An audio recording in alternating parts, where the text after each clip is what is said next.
Doc, ano Diba? yung dangerous Number diet one, myth na hanggang ngayon alam pa rin ng maraming watch. Pilipino? Ang gusto mo i-debunk na, hoy, utang na loob, tigilan nyo na to. Let's see. Ang pagtatanggal ng food group. Halimbawa, tinanggal mo yung kanin, tapos magiging healthy ka na, hindi po. At hindi masamang kumain ng kanin. Staple food natin yan. Ang mga Hapon kumakain ng kanin. Oh. Ang mga Chinese kumakain ng kanin.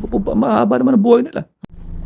Based doon sa video clip na napanood nyo, yung unang reaction ko agad nung napanood ko siya, alam mo ba, hindi na ako nagtataka bakit hindi na talaga makaka-recover yung mga may severe cases, yung talagang malala na talaga ang kanilang health condition, sapagkat itong mga ganitong klaseng doktor ang napaka-dangerous, lalo na kung ito yung magiging family doctor ninyo.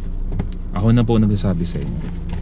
Yes, walang namamatay sa wrong advice. Walang nakakasuhan sa wrong advice. Pero marami namang namamatay because of wrong advice. Sapagkat ako mismo, ang dami kong mga kakilala na nasa medical field. Pero sila mismo sobrang daming maintenance, ang tindi ng health condition,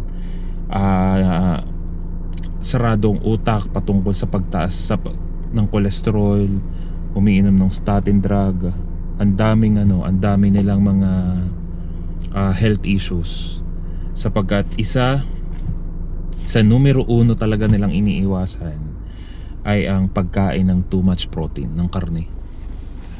At imposible para sa kanila to eliminate ang pagkain ng kanin, sapagkat hindi nangangahulugan na pag daw inalis mo ang kanin ay magiging healthy ka na. Hindi, kasi nga daw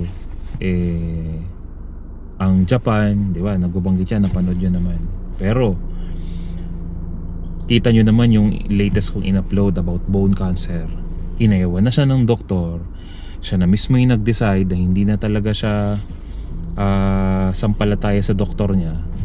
Pero isa sa hindi niya akalain, sa edad niya na 87 years of age, ay mare-reverse pa yung kanyang sakit. Imagine mo, may bone cancer na, mayroon pang prostate, hirap ng lumakad, in pain na, hindi na makatulog. But in a matter of 2 months, yun sa interview kung napanood yun na, would you imagine na matatanggal niya yung tungkod niya at makakalakad pa siya sa edad niyang yun? May pag-asa pa pala. Bakit? Numero uno na naunawaan ng mga taong susubok at sumubok sa carnivore way of eating ang tinatawag na elimination diet.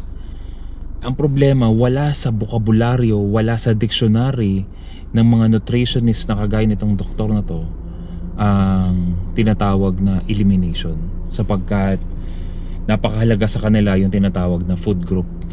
Ayan. Kaya nga sa ibang bansa nabago na yung food pyramid, pero dito sa Pilipinas mahalaga pa rin sa kanila ang kahalagahan na pinaka-foundation ng food pyramid nila dito sa Pilipinas is more on carbohydrates talaga. Rich in fiber, kailangan daw yan, di ba?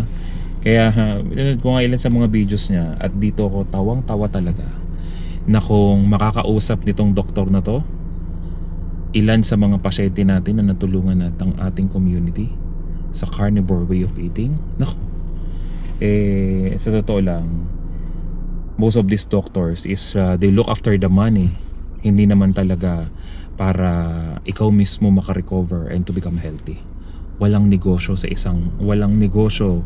walang kikitain ang mga kagaya ditong doktor sa mga taong healthy. So kung lahat tayo mali ang ginagawa, mali yung direction, mas malaki talaga yung kikitain nila. Maging matalino po tayo. Ang social media po, tatandaan mo, ginawa po ito hindi para sa mga kaibigan mo, kundi para makita ng mga taong nangangailangan ng impormasyon na dapat nilang malaman. So this is why na ginawa ko tong videos ito, hindi para sa iyo kung kaibigan kita, kundi para sa mga taong nangangailangan ng katotohanan upang matulungan anumang health issues na meron ka. Peace. God bless everyone.